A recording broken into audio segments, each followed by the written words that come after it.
is online, so we'll get this show started here. Keith asked me to run the meeting, so I asked him if he wouldn't mind. He obliged. So I will be running the joint meeting today. So I'd like to call to order the combined meeting of the Finance Committee, Operation Administrative Committee agenda. Today's Thursday, March 18th. It is 5:30 exactly. I'm going to take roll call. Mr. McDonald? Here. Myself, Mr. Salgado present. Mr. Hoffman? Present. Ms. Crosby? Present. Mr. Butita? Here. Mr. Arena? Here. Mr. Schultz? Here. And Mrs. Red, I don't see her on there, so we'll mark her absent for now. If she joins live, we'll let the record reflect that she has joined the meeting. Mr. Thompson, are there anyone from the public that wishes to address this joint committee signed up? No, Mr. Chairman, no one has signed up to speak. We have guests this evening, but they'll speak to agenda matters.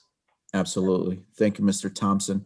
So what I'm going to do is I'm going to actually start with items F, G, and H, which are the resolutions, since we have, I believe, Mr. Steve Stoneman and his staff on board to kind of talk us through and walk us through.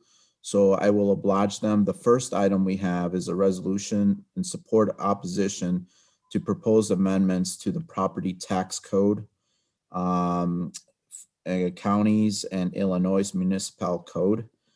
So I'd hand it over to either Mr. Thompson, Mr. Arena, and then Mr. Stottleman to kind of walk us through a little bit and make the introductions, and then we can have those discussions. Thank you, Mr. Chairman. This is a resolution actually sponsored by board member Arena, and it is a resolution in support and opposition. There's actually two resolutions, one in support and one in opposition to Senate Bill 1721, proposed amendments to the property tax code. I believe Mr. Stottleman from the state legislature is on board with our meeting this evening, and he can introduce any staff member he has. But at this point, I'd like to turn it over to board member Arena, who is the sponsor of this resolution. Thank you. Before we go there, I just would like the record reflect Mrs. Red has joined us through her iPhone. I see her, so just wanted to reflect that on the record. She is present now. So Mr. Arena, I'll hand it over to you. Thank you, Mr. Chairman. So as a matter of procedure here, have we motioned both of these to the floor, or do we have to do that to have a discussion about it? No, I don't necessarily think we have to motion. Once we're ready to, whether opposition or in support, we can certainly move in that direction. Okay, thank you. So I had conversations with Chairman Shirelli about these bills when they came to our attention. We had questions because it affects the county. Senator Stoneman, thank you very much for sending over this fact sheet today. It is helpful, giving some perspective on the intent. And I read that and I pulled the bill, and the areas where I have questions related to the fact sheet, and I assume everyone on this committee has had a chance to see it. I think the fact sheet explains about reducing the amount of interest paid to from a delinquent tax buyer, which I think in concept makes sense, because it is reasonable to assume that if people struggle to recover or to pay their back tax, the properties are more likely to come into possession of the trustee program. The other side of that is where putting into state law language that clarifies that what we are doing here in Winnebago County in terms of cutting grass and maintaining property is permissible. As we've been discussing the implementation of our trustee program since we started this new policy of maintaining the property, I think in my mind, there's questions on whether or not the program can sustain itself financially. So I think time is going to tell how that plays out. But what would happen here is we would reduce the amount of revenue that we have available to continue as we have, been doing with this cutting the grass. Secondly, this reduces the amount of interest that a tax buyer outside of the county, just a private person, would receive. So it reduces the incentive for private parties to come in and buy property, or I'm sorry, pay the taxes, for the interest they receive. And when there is no private person to buy property, then it falls into the hands of the trustee program. So I see a contradiction there in the stated, purpose in this fact sheet and what might be the actual result. Secondly, and then I'll let Senator Stottleman or whoever he has available respond. There is a section in the bill on page, wait a second, I have it marked, just give me a moment so I can find it. On page 17 of the bill, where it allows when the county takes an action to declare a property abandoned, for the property to be deeded to another governmental body designated by the county in the petition. My question here is, now I know that from my conversation with Senator Stottleman, this was an initiative of representatives of the land bank. We, as a county, had granted the land bank authority to act as the county under this section to declare properties abandoned. So my specific question here is, if this were to pass in this way, could the land bank themselves, without the county necessary directly involvement, designate the land bank as the recipient of a property that they take action to declare abandoned? So those are my two big comments on that. I guess the other thing too, at some point, this fact sheet makes statements about the effect that the current law has on Black and Latinx communities. I would just wonder, I understand that those types of statements sometimes end up in these types of policy papers. I just would like to see if that's true, if we have any data to support it.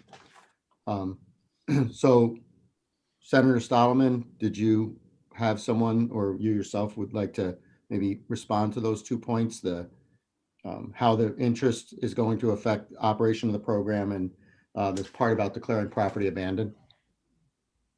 Sure. Actually, just myself. And so I'll try to address your points, Paul. And let me kind of give everybody a brief overview as far as what the bill does and what it tries to accomplish and how it'll be impacted by the county. And hopefully through that brief presentation, some of the questions that Paul has mentioned will be addressed. Again, it's important to note that the goal of the program here is to get rid of these vacant properties that cause blight in the neighborhood, that cause eroding property values in the neighborhood. And it's clearly a problem not only here in Rockford, but across the state as well. And this tries to, again, incrementally move forward and make some progress on and turning these vacant properties, blighted properties around, so we can either get back on the tax rolls or make sure that homeowners are able to stay in them and maintain their properties, which is a win-win for everybody. So that's the overriding goal. This bill can result of conversations from interested parties throughout the state, municipalities, counties, land banks throughout the state, interest groups. As you know, putting together any type of legislation requires a lot of negotiations and conversations with different groups. And, you know, while this bill doesn't take care of the problem, I think it does improve the process incrementally. And I think it will benefit Winnebago County. And so there are three main areas I just do want to talk about that really the bill tries to address. One, Paul did mention the changing of the tax penalties. That's one of the key ways I think we try to attack the cycle of abandonment and disinvestment. It does reduce the penalties. And I think, as Paul alluded to, I think the goal is making it easier for homeowners to pay down their delinquent tax bills. And if you make it too cumbersome for people to overcome the higher interest rate and they're not able to stay in their home, that's a losing situation for everybody. So whatever we can do to maybe cap the interest rate at 12%, keep that in line with other government penalties, that will easier for homeowners to pay down their delinquent tax bills, stay in their homes. And I think that will increase property values in the area. So I think in the long run, and so it's a win as far as revenue from the county, even though the tax penalties will be slightly less than those who may be interested in buying those properties. Again, keeping people in their homes is the overriding goal here. Another key way to address the disinvestment and the abandonment of these properties. A key goal here is to help municipalities and counties intervene to save these abandoned properties. Right now, it's just very difficult for municipalities to intervene quickly because the way state statute is written. We're going to change the definition so they can salvage a vacant property more quickly by saying that if there's a declaration that there's an impairment to public health, safety, and welfare, a municipality will be able to intervene right away to quickly revitalize these vacant lots. So again, it's making it easier for municipalities to intervene. Again, that's a good situation for these properties. Finally, the third key is expressly authorizing but not requiring maintenance of county tax trustee parcels. I guess the key component of this is that the legislation doesn't require tax trustee programs to take any action. If Winnebago County wants to continue to chart its way and how they dealing with these tax trustee programs or delinquent property taxes, it's feel free to do so. It doesn't change that. What it simply does, it provides more options for other local governments to revitalize their vacant properties if they want to be more proactive. It just gives them more options. So if Winnebago County decides on a course to handle the situation, this does not change what they want to do. They can continue doing that. But I guess through conversations with different stakeholders across the state, they wanted more options. They wanted more leniency to address this issue. And again, I think it's just makes it more flexible in trying to deal with these properties. I think you mentioned as far as less revenue, again, if some counties would choose to want to take over these properties and maintain these properties, may cost additional money at the beginning. But again, I think long-term, if people want to buy these properties or property owners who want to sell these things that they're properly maintained, that makes those properties worth more money in the long run. And that will mean more revenue for the county as well. So I don't know if I answered all your questions, Paul, but again, I guess the key thing is this doesn't require Winnebago County to do anything specifically regarding the trustee programs or how they handle delinquent properties and whether they want to maintain them. They can continue as is, but this just gives other counties across the state who have expressed interest in this area to have more options. You did answer. You answered in terms of the intent of the bill. I think the problem that's here is that, for me, is that this is very complicated. As you're talking, I've been thinking more through about the revenue side. So I'm not even clear in our program now if we're maintaining properties that we don't actually own yet. I believe we're not. So the properties that generate redemption interest revenue that this bill addresses are properties that have yet to be, they're still owned by another owner. And we only get that money if they redeem the taxes. So I think for me, what we need is to have a better financial analysis done by our CFO on what the performance is of our program now and what the impact would be on reducing that penalty interest. And then I'd like to know also maybe from, and maybe Senator Stottleman, have the Tax Buyers Association contacted you about this? Because this reduces the money that tax buyers would make. Are they going to be less inclined to buy the properties? You know, how upset are they by this? If they don't care, then it doesn't really matter so much. Did they contact you? I don't have specific knowledge as far as the advocates who talk to different stakeholders and whether they were specifically the group that they've had contact with. I imagine they would. But again, I guess the goal here is really what can we do to get these properties back on track, maintain them and revitalize them? That should be the overriding interest as far as the county's interests. And in the long term, they're going to get more money by properties that are maintained or people are given incentives to stay in them, even though it may mean less initial property, less interest as far as the penalties. Again, the goal is for the county and then the neighborhood municipality is keep people in their homes and make it easier for them to revitalize them. So whatever interest may be earned, I think should be secondary to the overriding goal of making sure we can turn these properties around. And again, I stress, the key thing is if Winnebago County wants to continue what it's doing in whatever capacity it is, I think they're doing a lot of these things already. They don't have to change that. This does not require a county to undertake what is suggested here. This gives the option to counties across the state, some who've expressed interest in taking these measures, and this simply gives them the authorization to do that. They don't have that right now.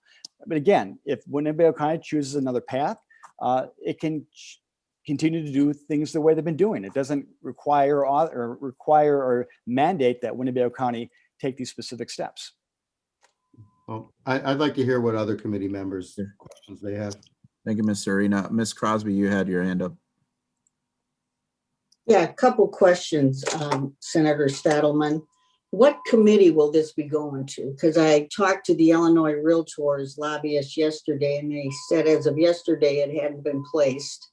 And so I'm just curious who will get this?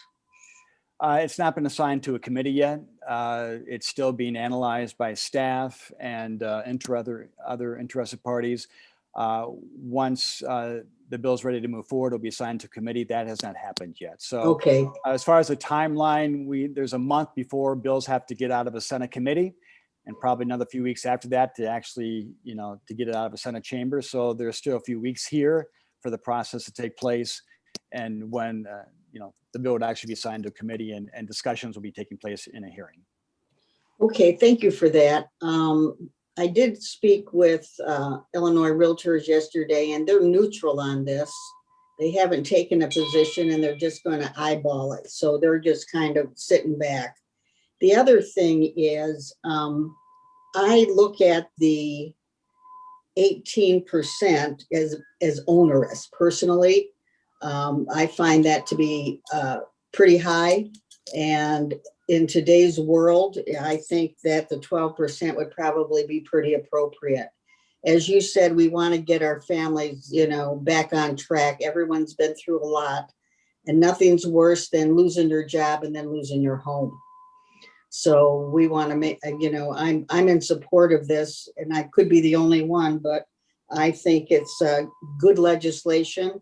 And as you said, our land bank can continue just as they are, and they are a separate government body. They'll sink or swim on their own. So those are my comments. Thank you. And I appreciate that. And you raise an important point. With this pandemic, finances are especially difficult for a lot of people who own property. And these situations, as far as people falling behind in payments and just not being able to maintain their finances, that has increased and may increase in the months ahead, even though there are signs the pandemic may be finally coming to an end, if that's possible. But that's an important point. It's probably more important right now to help people out and allow them to stay in their homes by providing some breaks for them financially. Thank you. Is there anyone else that has questions, Mr. Butita? I see your hand up. Yeah, thank you, Mr. Chairman. Senator Solomon, just so I understand correctly, uh, for instance, the changing of the penalty. So I kind of look at it as a two-sided coin. Decreasing the interest makes sense that you're going to be able to keep the homeowner in or at least give them a better opportunity to dig their way out of the hole. The other side of the coin is that will that investor to want to buy the taxes at that rate? And I don't know that we have that information available to us now. So if this bill were to pass, does Winnebago County have the option to say, we want to take a step towards that 12% and see how that affects us? But if down the road we find out that we're not finding taxpayers and we're not collecting taxes, are we bound to that 12%? Or can we revert back to a figure that would entice, a higher figure that would entice more taxpayers so that we could collect our taxes? This would be statewide, so I don't believe Winnebago County would be able to individually have its own, tax rate increase. But again, the goal here is to helping people stay in their homes. And I think that's a longer term win than any short term extra revenue for the buyer that may be involved here. I guess it's in the county's interest, it's in the municipality's interest, just to help people not lose their homes and leave those properties vacant. And I think that should be the overriding concern here. And so whether it's going to impact any potential buyers, I don't have, I guess, an immediate answer to that question. But I see the longer term goals of what we've talked about here and keep people from abandoning those properties is a more important goal here. Thank you. Mr. Thank you. Bikita, follow up? No. Okay. Mr. McDonald, I see your hand up. Yes, thank you, Mr. Chairman. Thank you for being here tonight, Senator Stottleman. Kira, you mentioned you've worked with some other land banks. What other land banks have you worked with on this?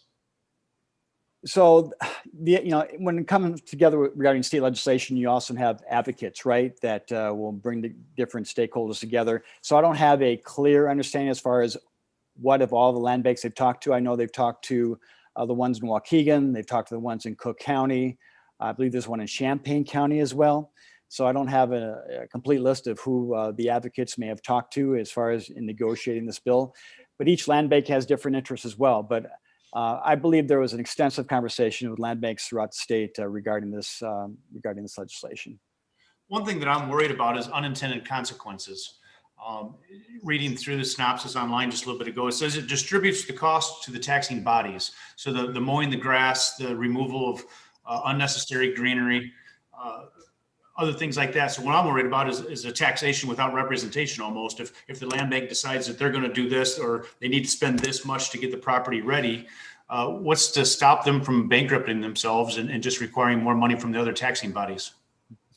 Well, again, regarding the maintenance of these properties, that's going to be a decision by the county. This doesn't mandate any county take any particular strategy. If you find out that's not your strategy you want and the county doesn't want to deal with the maintenance of the properties, it doesn't have to. It just simply gives counties the option to do that. Some counties want to do that. And that's for the purpose of this legislation. But again, I think the purpose is that if you maintain those properties, it's going to increase values.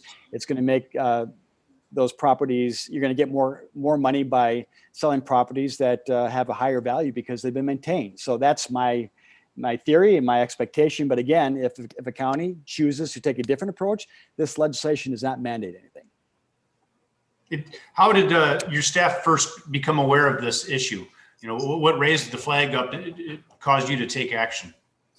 Well, this has been going on for a couple of years. Actually, I passed legislation 2 years ago out of the Senate. It didn't have as much success in the House for a number of different reasons, not directly related to anything we're talking about today.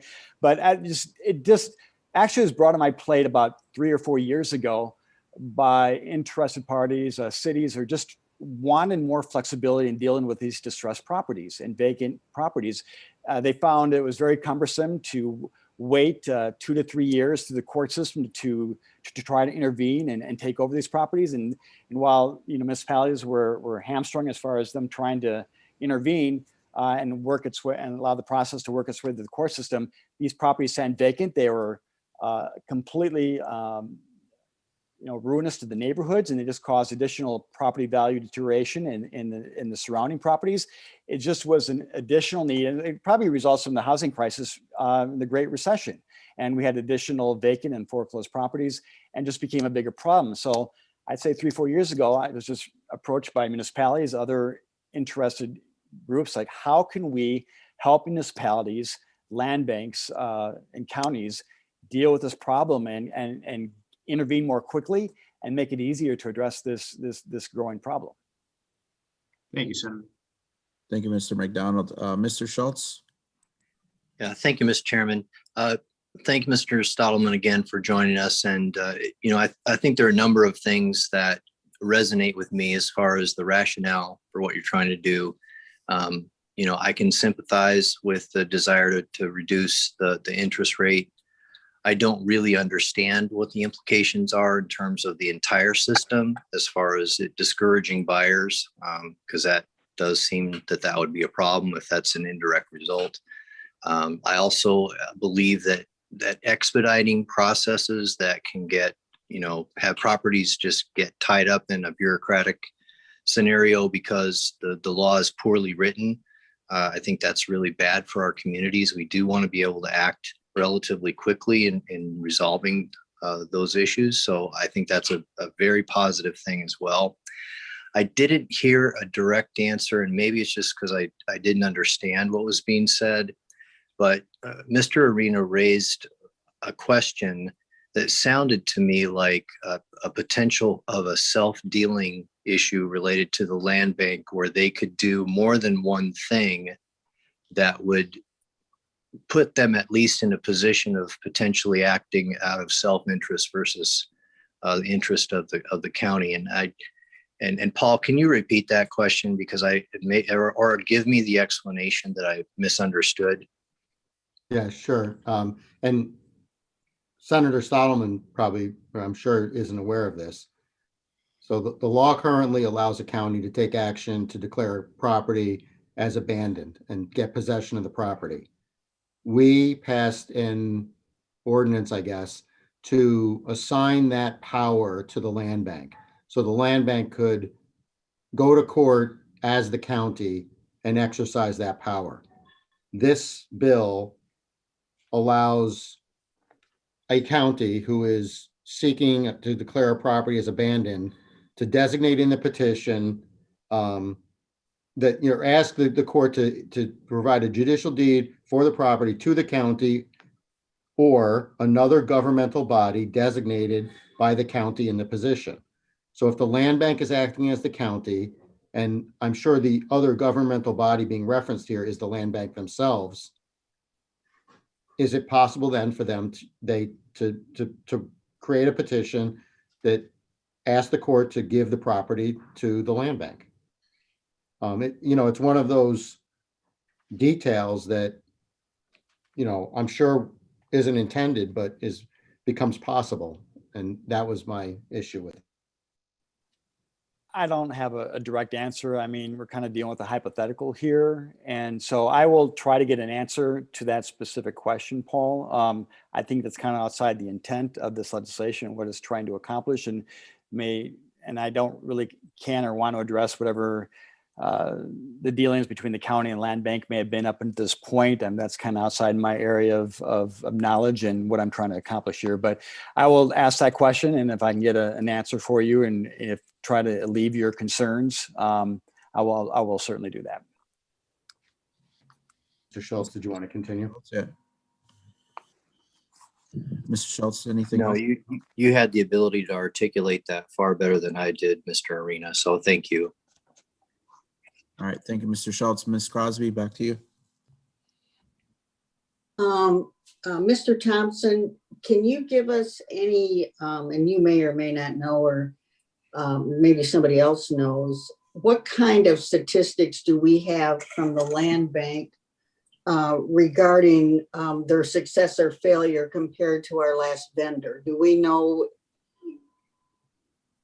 any of those figures?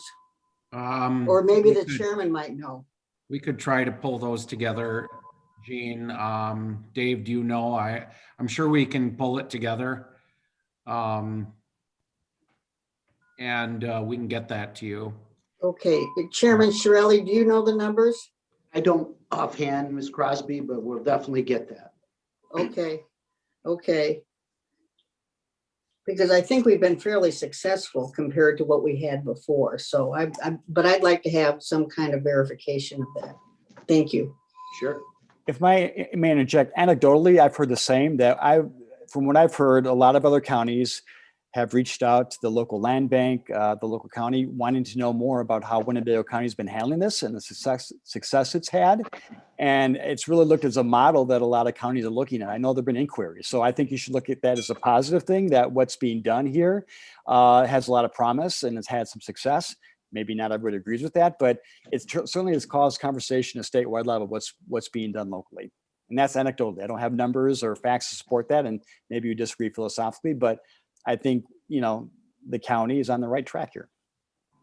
No, absolutely. Thank you, Mr. Stottleman. Mr. Butita, I think you had your hand up. Yeah, just an observation, I guess, at this point. I mean, if I was forced right now to vote on this resolution, I'd be leaning towards no, only because I'd be looking for a little more information. The municipalities being able to go in and seek abandonment deed.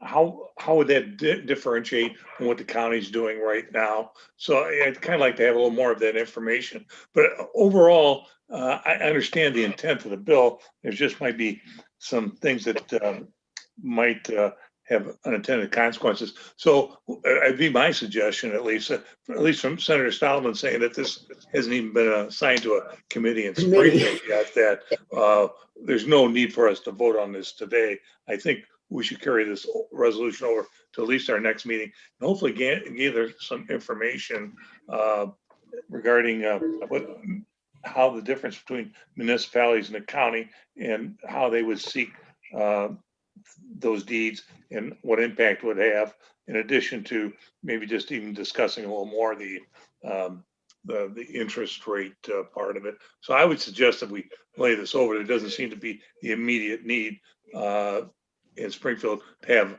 our opinion on it. So that'd be my suggestion. Thank you, Mr. Butita. That's a good point. I do want to continue the conversation before we lay it over, if Sure. you don't mind. If there's questions out there, I think the conversation's well taken. I think, this county board has kind of gone, this is a comment from my perspective, because I know that we passed our ordinance with the trustee program that we have out there.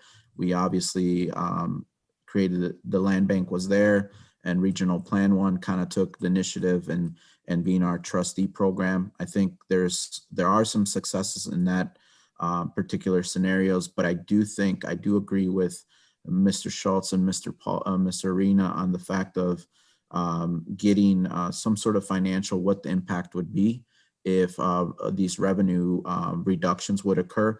I concur that the quicker that we can turn around property and put it back on the taxpayers, and they're paying, obviously their taxes and stuff like that, obviously would create two things. One, a revenue source that didn't exist before. Two, the assessment value hopefully would go up, which is what we want, less blight property. So I get that intent, but there are concerns that consequences of potentially, of revenue reductions, potentially if we decrease those percentages. And to Ms. Crosby's point, hopefully there is out there from our land bank and how our trustee program is performing that we can look at. So I just wanted to make that comment. I think that we are on the same page here. There are some questions, and that's why we're kind of having these conversations, so Mr. Stottleman can maybe answer some of these questions. But not only that, take it back to his team and maybe do a little bit of research potentially before the actual bill goes onto the floor committee of some sort committee, and then ultimately to a vote. So we are all constituents to this. And I think from the overall perspective, we just want it to work well to make sure that all the parties are obviously aligned and are actually moving in the right direction. So are there any other questions, Ms. Crosby? The only other point I'd like to make, I would like to know, before we make a decision on it, exactly what the coffers in the land bank look like compared to what we had before. And if the land bank or somebody could do a pro forma, if this did get adopted, what would be the loss of revenue? So that would help us. The difference between the 18 and the 12%, and what is our success rate now, and how successful have they been, and are they making money? And what's in our account? That's really what I want to know. So if we could get that stuff, I think it'd be easier for all of us to make a decision on whether this is good or bad. Thank you. Thank you, Ms. Crosby, Mr. Thompson, and Mr. Richter. If you don't mind jotting those down and see how we can address those. I'll go to Mr. Arena and then Ms. Gora, I think she has a question. Thank you. Thank you, Mr. Chairman. Couple things I just want to, for the record and for clarity for everyone, as we talk about this, we need to remember that the trustee program and the land bank are two separate things. So R1 is our agent for the trustee program, and R1 also manages the land bank. So this bill covers multiple things. When we're talking about the penalty interest and doing maintenance, that's being done as R1, as our trustee, as our agent. The land bank is a separate entity from the trustee program. So we just, I understood what Ms. Crosby was asking, but the financial she's asking for is about the trustee program. And then the other thing I wanted to bring to everyone's attention is when we made the transition from the old agent to R1, that first tax sale, we missed. So those properties that went through the cycle that time, the interest rate is reduced in, I don't remember the terminology of the procedure we had to follow, but it was 12% over a course of a year, as opposed to 18% every 6 months. So we may have some data to show what the effect was on redemptions. Did we get a better rate of redemption when people were faced with less penalty interest? We might have that on hand. So I just wanted to bring that to everyone's attention because it may not have been known to the people who weren't here at the time. And then beyond that, I just want to say, I do support the intent of this. Actually, my own perspective is I'd rather people pay less penalty interest, even if we have less money to cut the grass and maintain the property. I agree with that. And I do think 18% every 6 months is onerous. And it's, for those of that don't know, it's 18% the first day you're late. It's not amortized over the 6 months. As soon as you're late, you pay 18% penalty, and then 6 months pass. And when you're 6 months and 1 day, you pay another 18%. So it is a lot. And I agree with that. I just, it's like I said, it's complicated, and we would need to understand what the impact would be on our finances and our commitment that we're in now on the agreement we have with R1 as our trustee. And I support Mr. Butita's suggestion that we don't act on these today and continue to work with Senator Stottleman. Thank you. Thank you, Mr. Arena. Ms. Goro? Yes, I have a couple different things. I happen to live in a neighborhood where many of the properties are picked up in tax sales, and they have been getting, and then they don't decide they don't want the properties. They leave them in disrepair, and they walk away after 3 or 4 or 5 years, and they've made 18% on that property. When you live in an area like I do, you don't want them to be making 18% on properties. Let them get in such horrible disrepair and let that investor walk away. I know there's other areas of town, I'm sure that it's very well worth their time because they have a fast turnover. But in my area, and it's very large, we don't have that kind of a turnover. So I'm glad you're bringing it down to 12%. That's going to help a lot. The other thing, if you remember, you're talking about the deed going to a municipality. We had the incident in South Beloit, I believe it was, where the municipality wanted to buy the car wash or the gas station, whatever it was, and they couldn't do it, and it got sold to some investor that kind of just let it sit there for the rest of the time. So when government or municipality wants to purchase that type of, get the deed to that type of disparate property, we should think about that twice and tell them, no, you can't do it. Yes, you can do it. Those are the two most important things. And I agree with Gene Crosby. We get this down, those percentages down, and then you're going to find that the next 2 years, things are going to change and properties are going to be going up. They already are. And so let's look forward to this type of a bill going through and giving us some help. And I thank you, Steve, for doing so. Thank you very much. Is there any other questions, comments on this before we lay it over? Yeah, let me just, I appreciate all the comments and the insight and perspective. I'm willing to work with you all, and if you have any concerns, if you have specific questions regarding specific language as this, comes to fruition, feel free to reach out to me or my staff, and we get you a specific response from those who've been negotiating this bill and the stakeholders, and shed as much light as possible as far as what any concerns may be. So feel free to reach out to me, and if you have a specific question, if I don't have the immediate answer, I can get it for you. Thank you, Mr. Stottleman. So is there a motion to lay this over? Point of order, Chairman Salgado. If we didn't motion them to the floor at the beginning, do we even have to do a formal layover? Ms. Vaughn, is she on the call? Maybe she could just direct us from the parliamentary procedure perspective.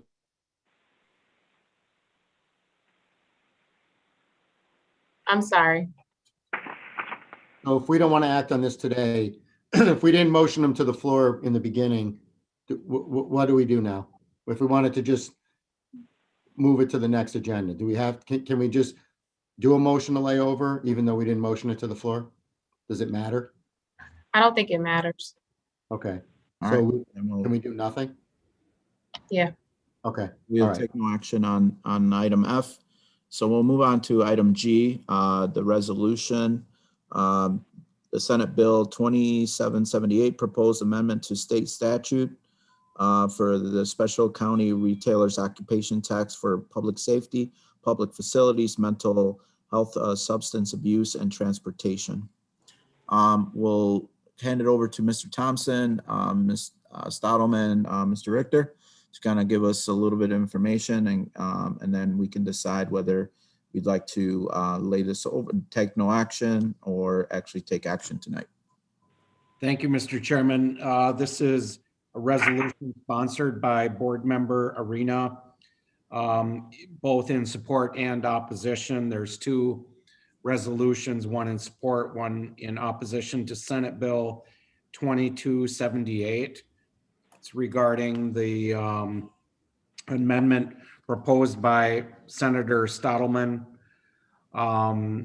which would proposes an amendment that authorizes the section of legislation to be amended that would allow for establishing a 7-member board to oversee the use of funds generated through either and both the sales tax for public safety and the mental health tax. And so Senator Stottleman is present this evening to discuss the background with this proposed amendment, and it's sponsored by Board Member Arena. Thank you, Mr. Thompson. So I'll give the floor to have Mr. Stottleman kind of give us a brief summary, and then if there are questions, we'll open it up for discussion. Thank you, Mr. Stottleman. Great, thanks. I also have Paul Logley on the Zoom meeting as well. Obviously, he's been involved in the passage of the referendum, so he'll be able to address any questions as all. Kind of like, again, let me give you an overview of that Senate Bill 2278. And if you actually look at the language that was introduced and you see before you right now, it simply requires the formation of a mental health board, and Winnebago County has already done that. So as it's written right now, it really has no impact on Winnebago County. However, in the efforts of transparency here, language will be changing. We just needed to get the bill introduced a couple weeks ago, but conversations continue as well on what the final language will look like for this bill. And because that language will be changing, it's good to have this conversation on what the ramifications may be on what the future language may look like. The goal here is to allow mental health advocates who helped push for the referendum, and then the county board approved as well. For advocates to have a seat at the table when it comes to deciding how money from the mental health sales tax will be spent. I think when voters approved this, they expected and want the money to be used for mental health services. And this is a way, and I've heard from mental health advocates locally and across the state, now that there's this language that allows counties to enact a county sales tax for mental health services, and that's something that wasn't allowed. We had to pass legislation a year and a half, 2 years ago that gave counties that explicit ability to use sales tax money for mental health and addiction services. I think the mental health advocates have sent a message to me that they want to make sure, at least have a seat at the table, that the money is spent for these health services. So the county, as you know, has already approved the mental health board.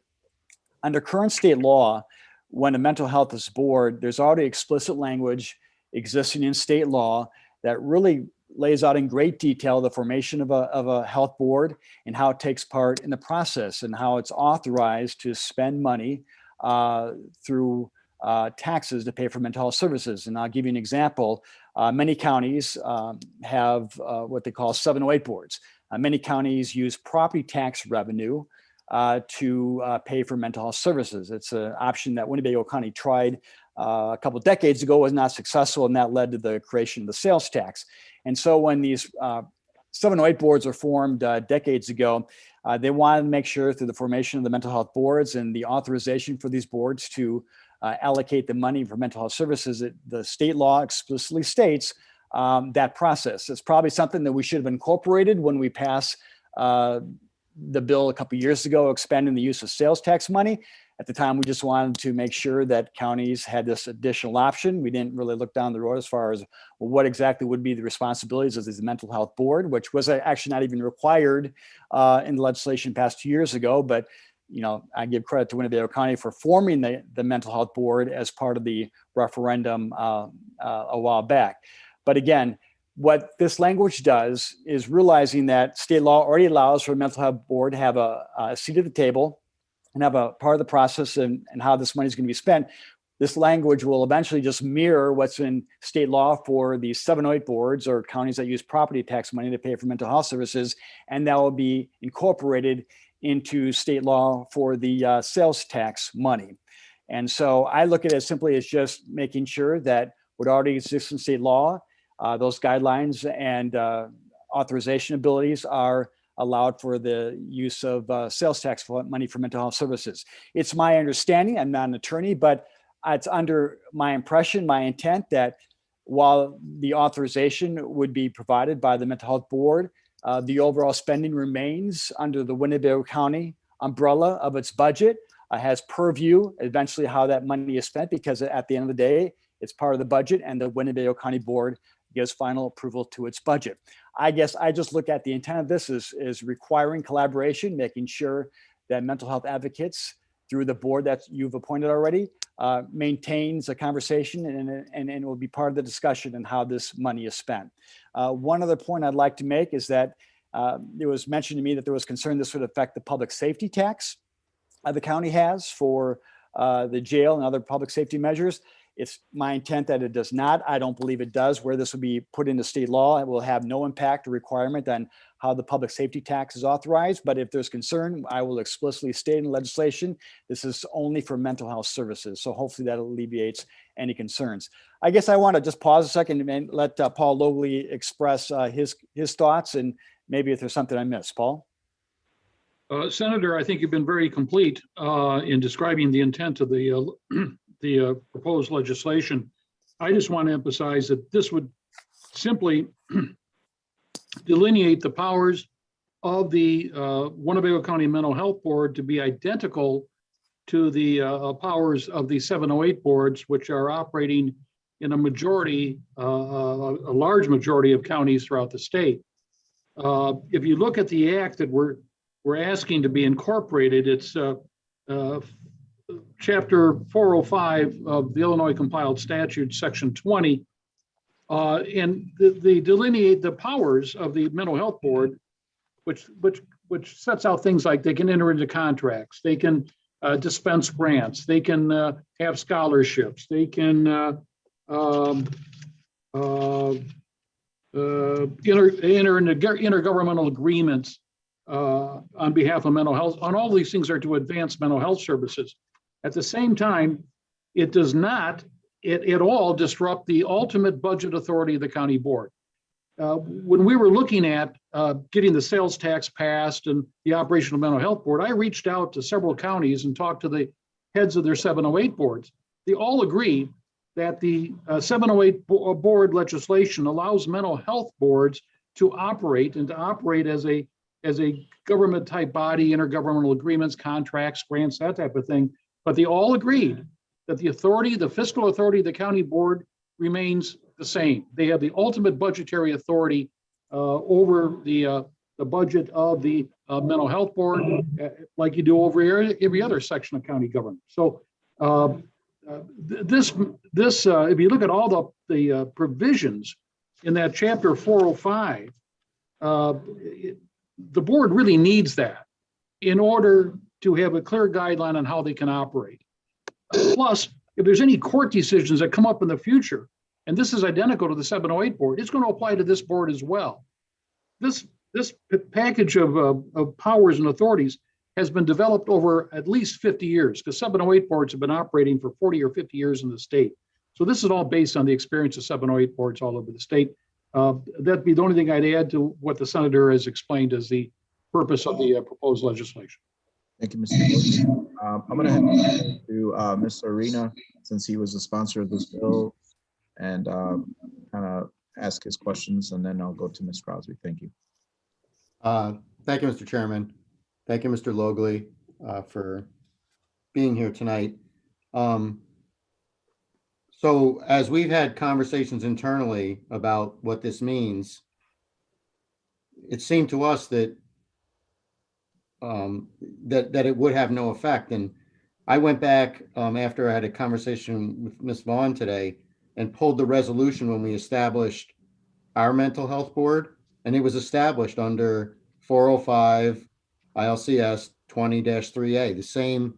It's the same as a 708 board. 708 is a reference to the section of law that allows the tax levy to go for mental health, I believe. But during the conversations when we were setting up the tax, it was discussed then that the powers were identical. So for the members of this committee, I think for us, none of this is necessary. We have a board that's authorized under the same section as the 708 board. It's just using a different revenue source to fund itself. Now, if there's some need in state law to clarify that a county that is imposing a sales tax for that purpose must establish a board, that would make sense. And then to Senator Stottleman's point about why I asked about it affecting other taxes, it's because the language says any county authorized to levy a tax under this section. And this section is the section that authorizes counties to impose taxes for various reasons. So the interpretation there is that all of those taxes become affected by the language as it's written today.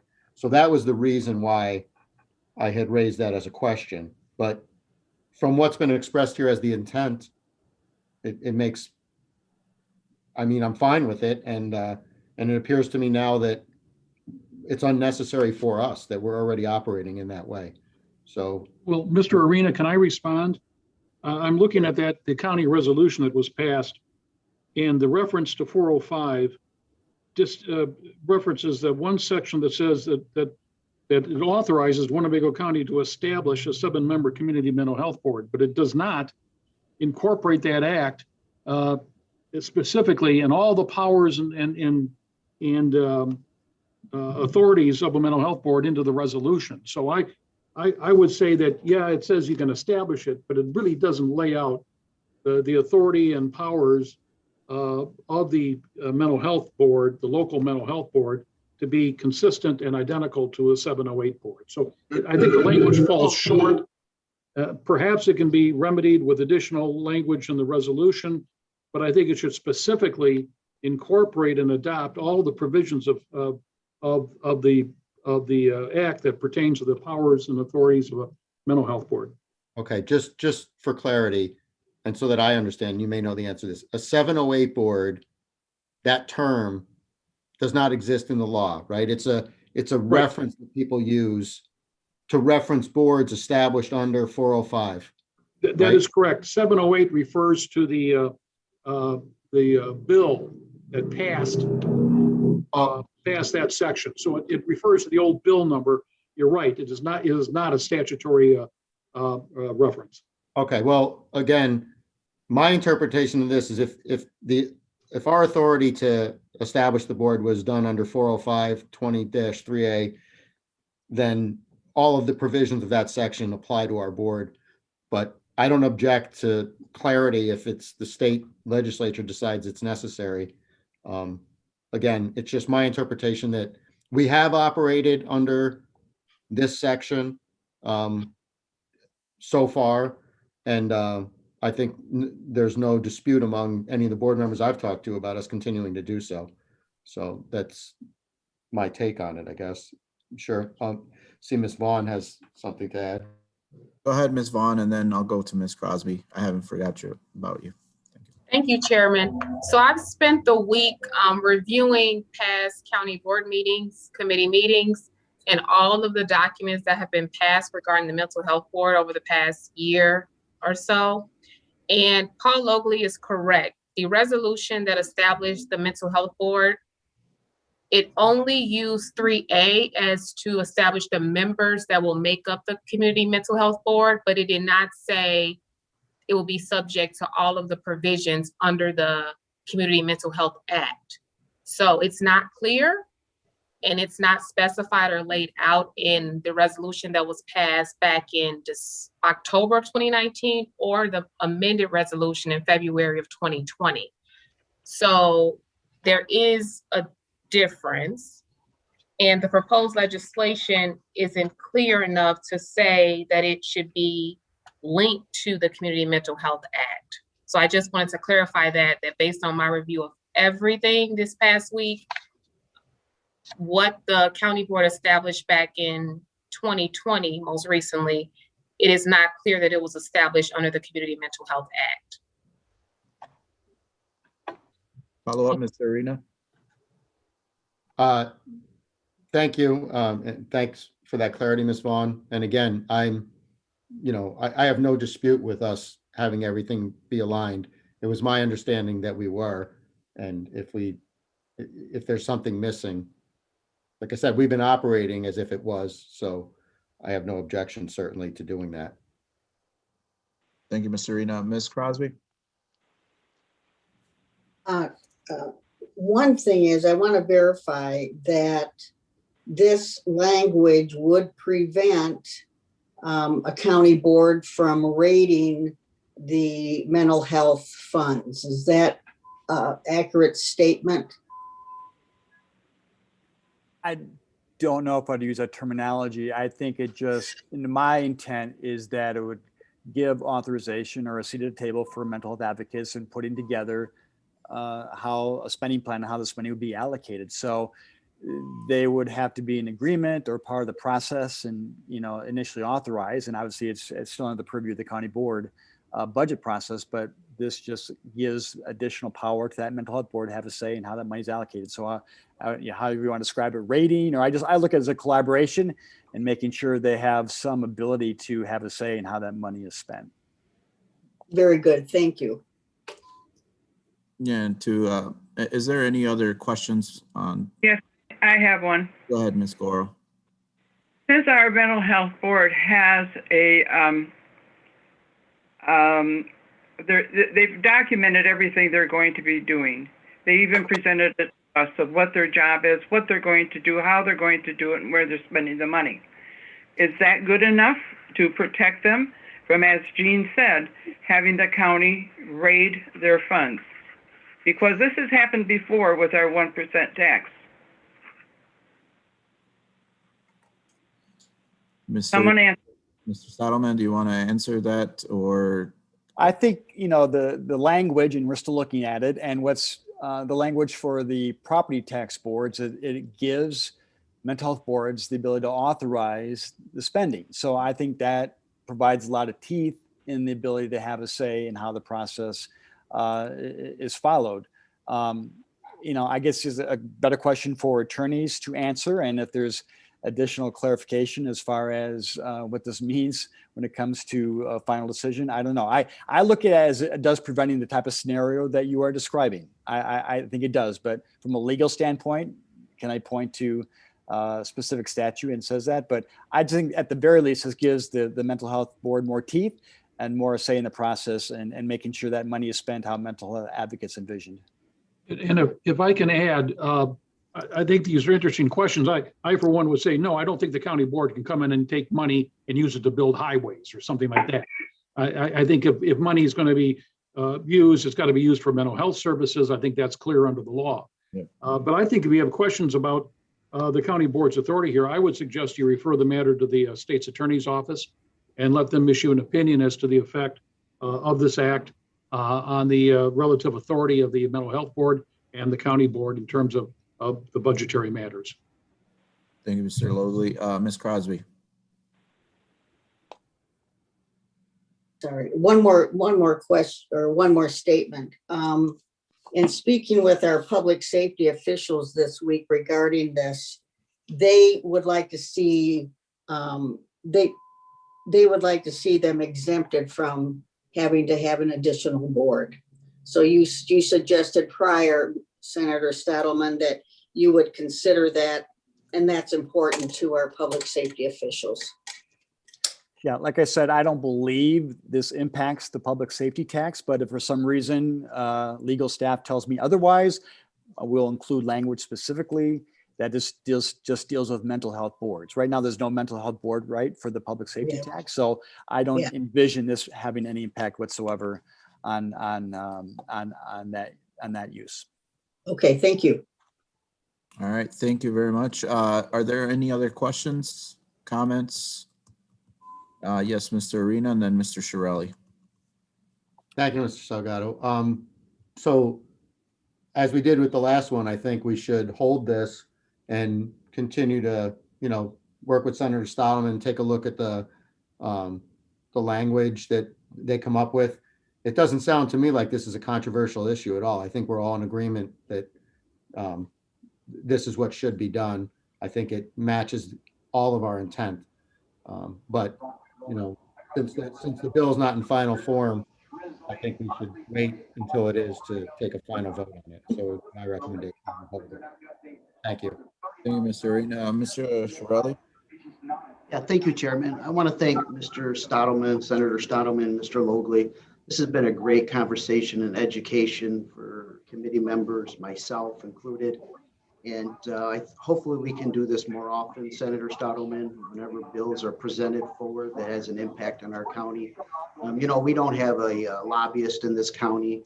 It falls upon us to be able to search out these amendments. So I really appreciate your time tonight and explaining this and the impact to our county, and also to you, Mr. Logley.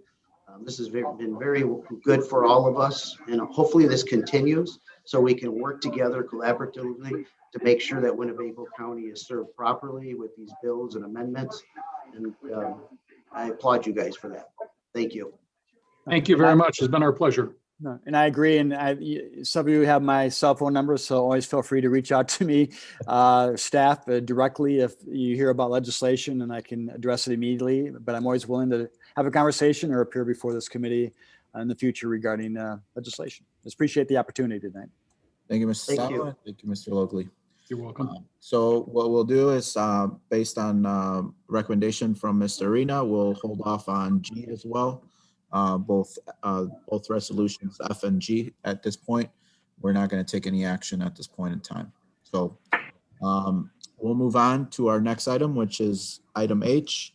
It's a resolution regarding House Bill 2804, proposed amendment to the state statute for the Board of Health. So I believe this is in opposition, Mr. Arena. So do you like to motion this and we can get a second?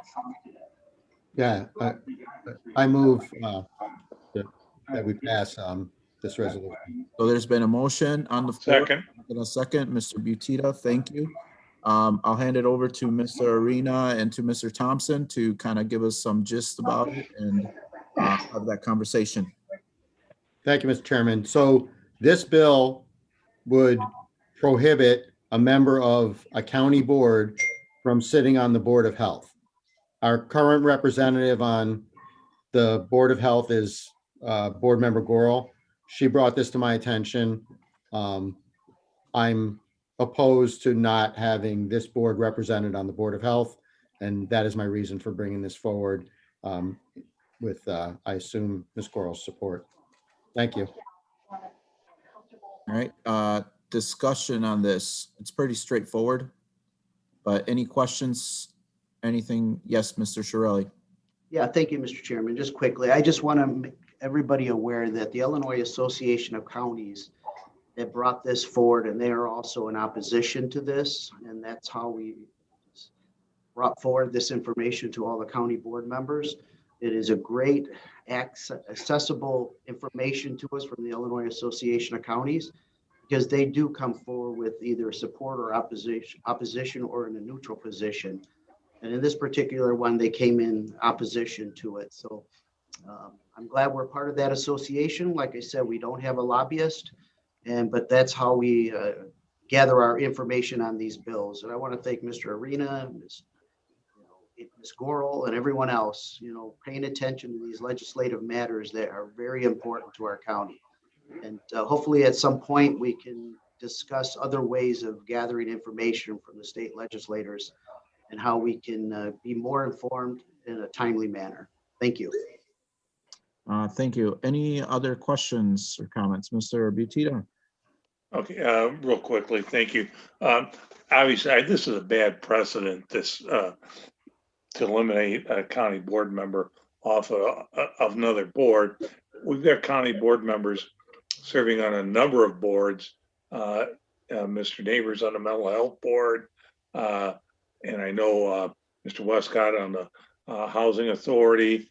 Myself, I'm on the rave board. And I'm sure there's probably a few other that I missed, but I think our participation in those boards is important to interact and bring back information, or to at least observe and see what's going on. So this is a bad precedent, and I definitely would vote against it. Yes, thank you, Mr. Butita. Mr. McDonald? Thank you, Mr. Chairman. I realize that Representative Halbrook isn't with us tonight, but staff or anybody, has anybody heard what is behind this or why we would not want to have a county board member on these boards? Or maybe Dr. Martell, have you heard of a bad situation throughout the state which would have maybe provoked this to happen? Dr. Martell? Yeah, go ahead. I think the challenge is it's almost the reverse. It's not having members from the county board sit on the Board of Health. It's when the County Board of Commissioners is the Board of Health and has no health experience, right? So if your entire health board was so like in Cook County, your entire Board of Health is your county board. But they also then have a health and hospital system board, just so you know that's where some of that probably, in fact, none of my compatriots on the Northern Illinois Public Health Consortium knew where this had come from, but that's the only scenario I can think of. It's when you have individuals who are not health, enabled. I find that having county board members serve on my Board of Health is helpful, as well as our city council person sitting on the board as well. Mr. McDonald, follow up? Nope, that answers it. Thank you. All right, thank you. Are there any other questions, comments? Ms. Arena? Thank you, Mr. Chairman. So just for clarity's sake, just real quickly, Dr. Martell, you are in favor of us opposing this? Is that correct? Yes, Yeah. we discussed it at our Board of Health meeting as well, and we value the participation of the county board and the city council. So elected officials participating on the Board of Health with us. Okay, thank you. So for clarity on our vote, and Ms. Vaughn can correct me if I'm wrong, we vote yes to be opposed to the bill. Is that correct, Ms. Vaughn? Correct. Correct. Thank you. Yes, that's correct, Ms. Arena. I do understand Dr. Martel's point where the whole county board would sit on that health board where there's no doctors or whatever. So I get that other point why that could be a reason. I know that if you, I don't know, I watch once in a while a little bit of, the guy, I think it's Mr. Becerra, the U.S. government as being essentially the health administrator. He's a state's attorney. There's questions about whether that one should be leading that department. So I kind of understand where Dr. Martel is coming from that standpoint, but I completely agree with everyone. I think there should be an equal amount of individuals from the community, but also have experts on those boards sitting and recommending policies in that. So, but yes, Mr. Arena, if we vote yes, we are opposing the Senate, the House bill. So are there any other questions? All right, seeing none, we're going to take a vote on the resolution regarding House Bill 2804, proposed amendments to the state statute for the Board of Health. So if you vote yes, you're opposing it. That's how we're going to go. If you're no, you're opposing the opposing. So I'll take roll call. Mr. McDonald. Yes. Myself, yes. Mr. Hoffman. Yes. Ms. Red. She's on mute. Yes. Okay, thank you. Ms. Crosby. Yes. Mr. Butita. Yes. Mr. Arena. Yes. Mr. Schultz. Yes.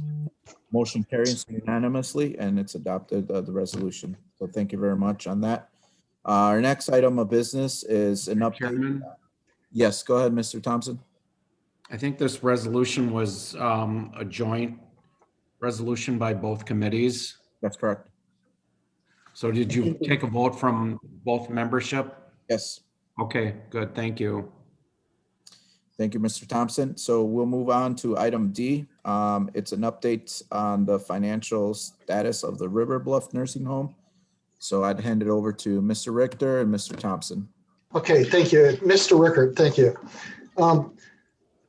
Thank you for the opportunity to appear before you tonight. I know it's been a very long night for you. I'll try to be very brief and hit the main points and address the financial issues that we're looking at so you at least have the information we have with your decision-making process with the budget. One of the things I did coming on board was make a commitment to provide a long-term sustainable financial plan for the county. Part of that process involves identifying areas of concern and areas where we really got to put a focus on. And one of those areas we want to kind of keep a close eye on so we can provide financial assistance and help to is the River Bluff Nursing Home. As you know, River Bluff has sustained some very challenging issues with the global pandemic, and there are a number of other issues facing them. But I wanted to briefly give you an update or a scorecard of where they are right now financially, and later on in area number E, we have some recommendations of what we might want to do going forward. So let me proceed very quickly. I provided a wealth of financial information that was more for your purview. I'm not going to hit every point in it, but I'm going to just hit the main things I want you to focus on. The first document you will have related to item D is the fund equity forecast. And I only want you to focus at the bottom line and look at the retained earnings at year end. That basically shows you the scorecard. That's how much money in reserve the River Bluff has going forward year after year to meet the challenges that they have in order to provide the needs of the organization. Back in 2017, it was at about 6.8 million. Then in 18, 5.3. 19, it was 4.3. Last in 2020, it was projected at 788,000, and this year budgeted projection was a negative 2.375. So you can understand why I have a concern with that. That's something we're going to watch. I do want to go through where they are after the first quarter. And what you have would be page 2. You can see their actual numbers for the first 3 months of the year, or really a quarter of the way through the year. And so if you look at the extreme right column, you're going to see at the top, it's going to say target 25%. That's about where they should be. If all the expenditures for the year were even month to month, they should be at about 25%. You look at operating revenue, which is just underneath that right figure, it's about 23.2. It's a little bit down, but considering where we are in relationship to COVID and some of the challenges that the nursing home has faced, I think that is actually probably fairly good news for the nursing home, that their operating revenues are fairly close to that target. They're not at the target, but at least they're close. A little bit more concerning below that is the operating expenditures, and something that we're watching. They're currently at 20.94. We're watching that. As you realize, a couple of months passed, and later on in our presentation, perhaps Ms. McDermott can address the success of raising the fee for the nursing staff by $2 an hour to see what impact that's having on drawing down the costs we expend on contractual nursing versus nurses that actually work for the county. So those are 2 areas we're looking at. I'm going to just jump in. I'm not going to expect you to find it, but right now we're currently projected at about a $775,000 loss for the year if the trend continues, and that's actually, compared to where we were budgeted in the revised budget, that's actually good news. That's better than what was expected, but that's something we still have to watch. I'm going to jump all the way to the back. And this is the one area of news that I do have some concern with. I know staff has been very focused on this number. People that are very active in watching what's going on with the nursing home realize that this number is a problem too, and something that needs addressing, but it's the accounts receivable for the nursing home. They, at the fiscal year 2020 actual, they had over almost $14 million in receivables. A lot of those are long-term receivables, and that gives us some pause for concern, and that even though revenue is coming in for their nursing home, a significant portion of that revenue is not showing up as paid or funds we're actually receiving. If you look at the actual, that number has dipped slightly. We're at 11.8 million, which shows some progress. So I give some kudos to the staff out at River Bluff to find ways to be a little bit more proactive in looking at those revenues. The guidance I've gotten from our external auditors have said that unwinding accounts receivable, especially as old as the revenues they looked at with the nursing home, is going to be a long, tedious process. And we have to give some serious consideration at what portion of that accounts receivable we may end up having to write off, and the impact it's going to have on the county finances. So that very briefly gives you an update of where we are with the River Bluff finances. And I do want to segue later, because the next area of discussion does involve River Bluff, and I do have recommendations and thoughts going forward with River Bluff and things we have to do related to the county finances. So thank you. Thank you, Mr. Richter. I'm gonna give the floor to Pat McDermott to kind of talk a little bit about what action has occurred since our last increase of the CNA salaries, rates, if per se, and what's going on out there. If you want to give a quick summary, Pat, I'll give you the floor. Same with your staff members, if there's someone out there. Just give us a highlight, see what things are working, what risks are there and concerns, and what opportunities we might have. Okay, thank you. As far as the staffing, once we increase the CNA rates, we've done better. We've had 6 new hires, which is more than we probably had in the previous 6 months. So that's positive. I look back over the amount of people we lost last year. We lost 17 certified nurses aides. Part of the reason behind that was, of course, we never initiated the hazard pay and our rate. So people jump ship. So now we got to try to get people back. So it is inching up. It's not anywhere near where it needs to be, but it is inching up. So I think that will be a positive thing. As COVID hopefully trends downward, we should be able to work more carefully on our census building. When COVID started a year ago, our average daily census was 193.5. As of February of this year, it's 137. So we're talking 56 people per day. And even at our public aid rate of 187.85 per day, that's a lot of money. As things, HHS recently on March 11th came out with a potential reopening plan that's been a little bit different than what's been out there before, to allow some visitation. Of course, we do this, in conjunction with our the local health department. And we're hearing that the state will probably pretty much follow on board with this.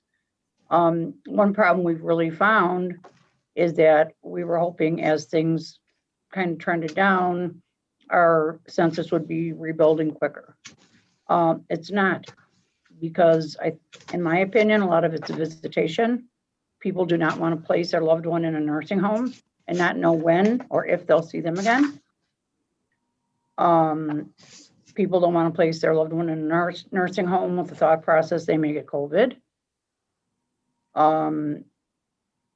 So it's been rough. It's really been rough. We have a lot of people working remotely. So maybe a lot of the people that residents may have ended up coming here stayed at home with family members because they are working remotely. If the HHS recommendations, are accepted by, the other bodies, we'll be able to start having some visitation, very specific, very socially distanced, and, with many rules around it, but we'll be able to start having that visitation. I'm hoping that'll make a huge difference in getting people back in here. I don't think any of us know I've talked to a lot of other nursing home people. We don't know where this is going to rebound. We really don't. Having a pandemic in a nursing home has changed the face of the industry. Is it going to get back to everybody's pretty much in trouble? Is it going to get back to where it was before? How long is it going to take? We really don't know. And Dr. Martell can definitely, speak to this. Are the vaccines going to be working long term? Are the mutations going to be a problem? We don't know any of that, but we're trying to take a day at a time. Our census had gotten down into the 120s, so it is getting built back up, but it's slowly. And I know there had been concern, why isn't our staff smaller? Why don't we use less staff? Because we have less residents. During the pandemic, you could no longer socially gather people. You could no longer have people in a dining room and have 2 or 3 or 4 staff members watch the whole room. Everybody's pretty much been in their rooms for a long time now. That takes a lot more staff to handle.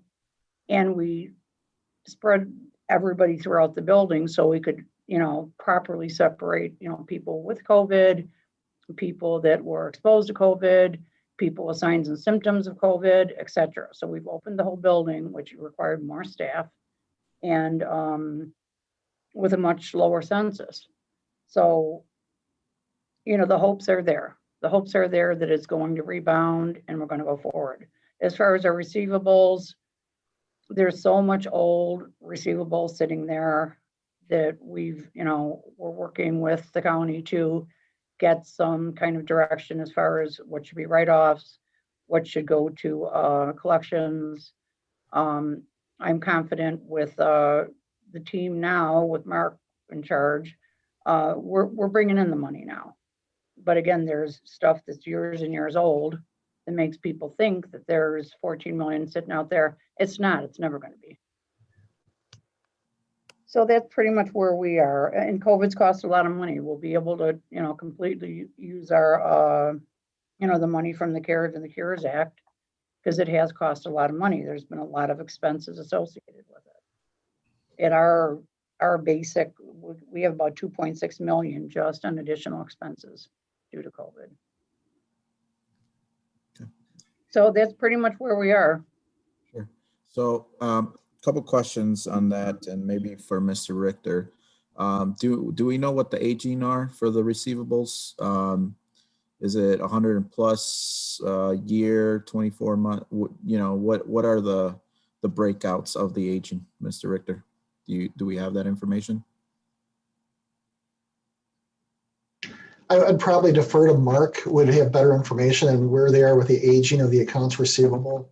My general interpretation from the external audit is that there were some significant long-term receivables that probably need to be looked at for write-off and consideration, that even with what we could collect, a lot of that would take a lot of time to unwind. But I don't have specific figures on the aging of those receivables.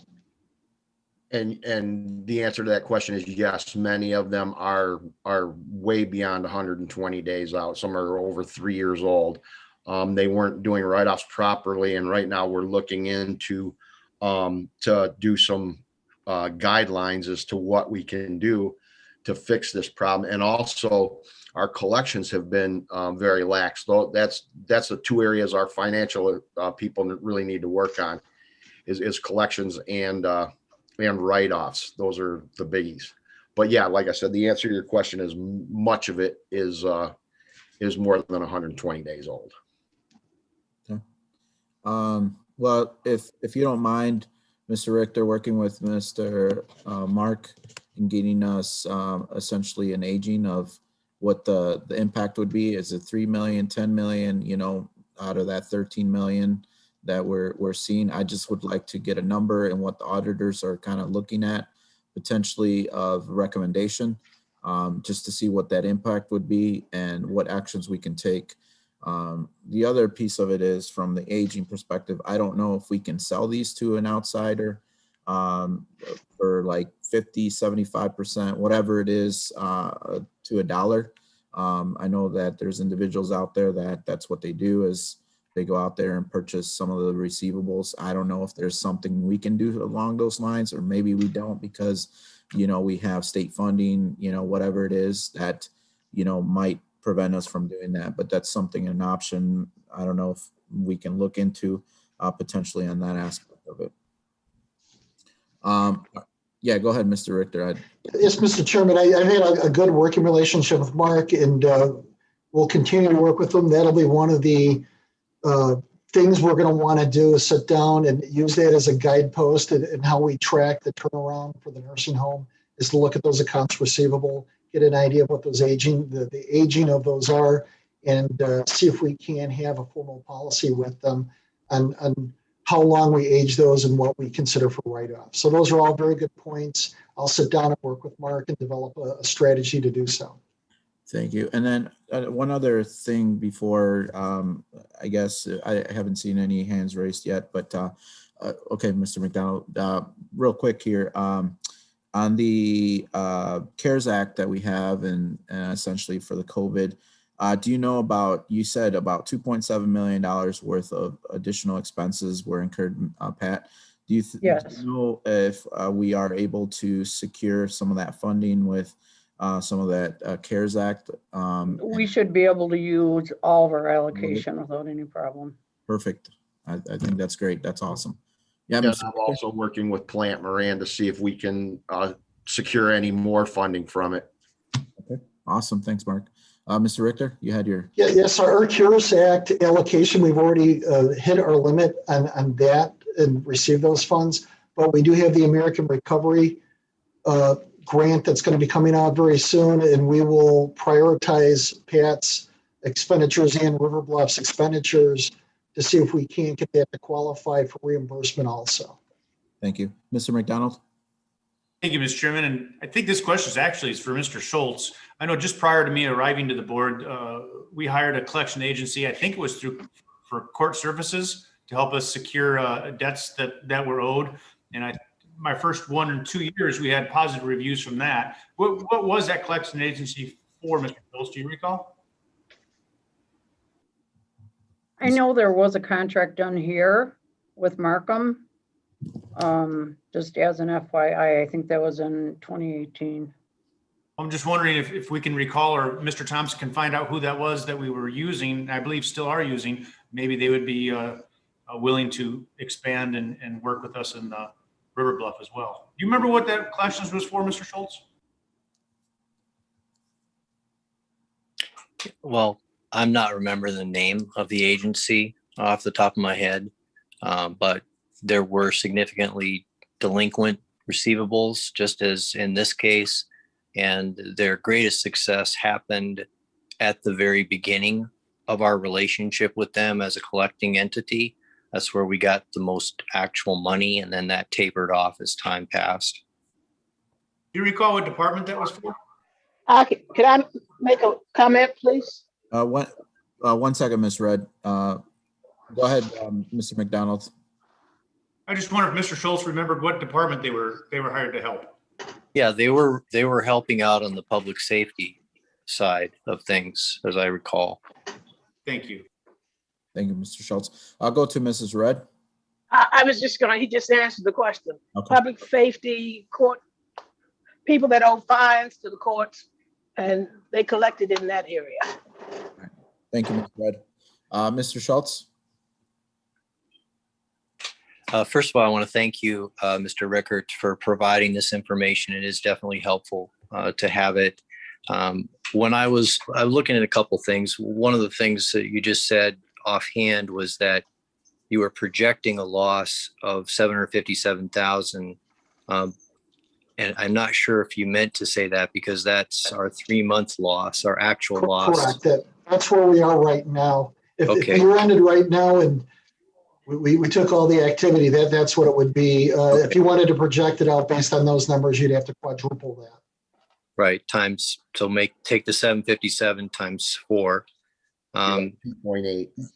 When we go down to the balance sheet, and I know that this gets a little wonky for people that are not accountants and financial people, so I understand that. But I do think it's pertinent to ask this question. Under the section, the non-current liabilities, it has advances from other funds, and it was basically $10 million at the end of 2020. It's now $9.3 million.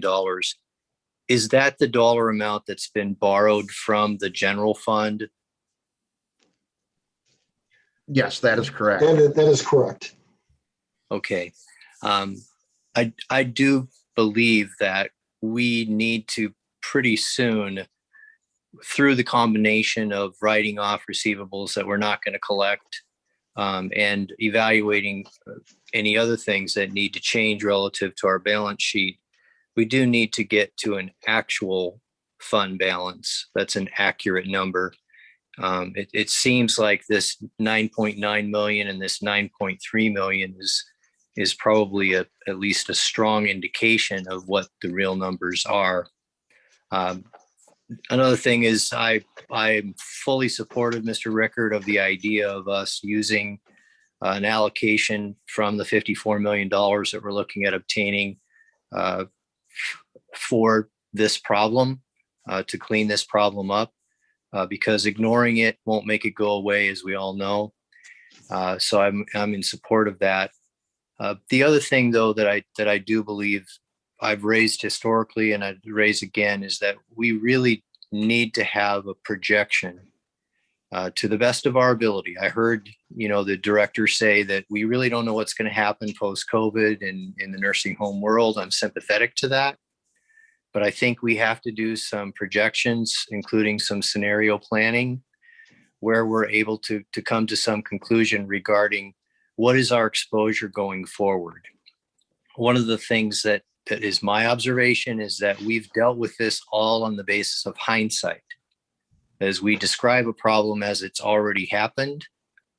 And if we can and think that we can foresee specifics around a range of possibilities, it's my personal opinion that whatever projection you do over the next 3 to 5 years is going to be a loss. But I think it would make a huge difference as to whether it was a very large loss versus a modest loss.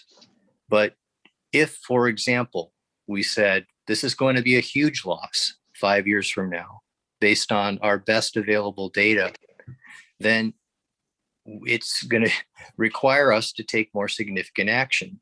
If, however, and I'm, the danger is that I'm going to be seen as, well, I'm against the nursing home. That's not at all my position. I just want us to be conscientious and responsible as it relates to where is this headed. So while I support using the special money, the $54 million, to clean up the mess, I think it's irresponsible for us if we 5 to 10 years from now have another $10 million problem because we didn't do the projections that I'm suggesting. I know it's hard, but I think it's necessary. And I do believe this board has to make decisions on the basis of that information. Thank you. Thank you, Mr. Schultz. May I speak? Yes, go ahead, Ms. Goro. It would be wonderful if you could give me a projection saying that we will not have another pandemic within the next 5 years. It's wonderful if we could really see down the future and say, geez, we're going to have a $10 million profit in the next 10 years. When you have an establishment that today you lost 5 people because of death, and then how do you project how people die? Our whole projection is once we get through this pandemic, that we're going to be able to open our doors again. Once we open the doors again, I think you're going to see a big improvement. You're going to see what we're going to be getting in more residents. You also need to understand that the government, federal and state, tell us how many residents we can have per nursing staff. And that's where you came across, and by increasing the wages, which just happened, so you have to give it time. We've got to get through this pandemic to see if it's going to bring us more people. We're going to be able to open up and start having clinicals there also, where the different students will be able to come and do clinicals there, which we can increase our population. Once we increase our population, we can hold up to almost, 250 people there? Think about that. That would be our projection, is to get as many, to fill up all those beds. But there's different ways of also filling those beds. One of the things that Pat and some of her staff have been looking at, we need to get some private pay in there. And getting private pay to come into our establishment, that means that we're going to have to, we have a wonderful rehab center there. And so you'd have short-term people coming in, and that's where the money is too. So there's a lot of opportunities here, but until we open those doors and start letting people back in again, they aren't going to know. It's going to be very hard to even project the next 5 years. Let's get those doors open. Let's start having people come back, and then let's do our projection when we have something to work with rather than when we have nothing. Thank you. Thank you, Ms. Goro. Mr. Butita. Thank you, Mr. Chairman. I'm sympathetic to Ms. McDermott's operational challenges. I mean, they've been obvious, and nobody could have seen this coming. And I'm glad of Angie's optimism that things are going to get better, and we have more patients, and things are going to increase in our population. But Mr. Schultz is dead on. We need to get under control what our projections are. And it doesn't matter what operational challenges we have today or what they are a year from now. If we don't get under control our receivables problem, then it doesn't matter what our population is. It doesn't matter what our projections are. If we can't get under control a basic function of a business, of any entity, is receivables. If you can't get your money in the door, then it doesn't matter if you get 50 people, 100, 300.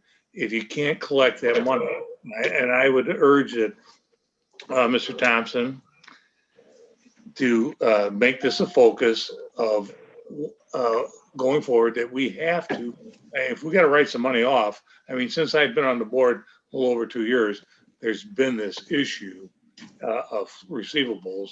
And I suspect part of this 14 million might even go back that far. I'm not sure. I would agree with Mr. Salgado that we need to see what our aging receivables are. But if we can't attack this and get control of it, then I don't see how we can continue going down the valley that we're going every year, losing money to our general fund to subsidize that business operation at River Bluff. So I mean, I'm in favor of keeping the nursing home.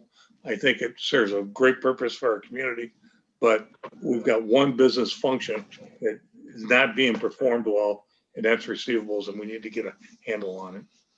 That's all, please. Any more questions or comments?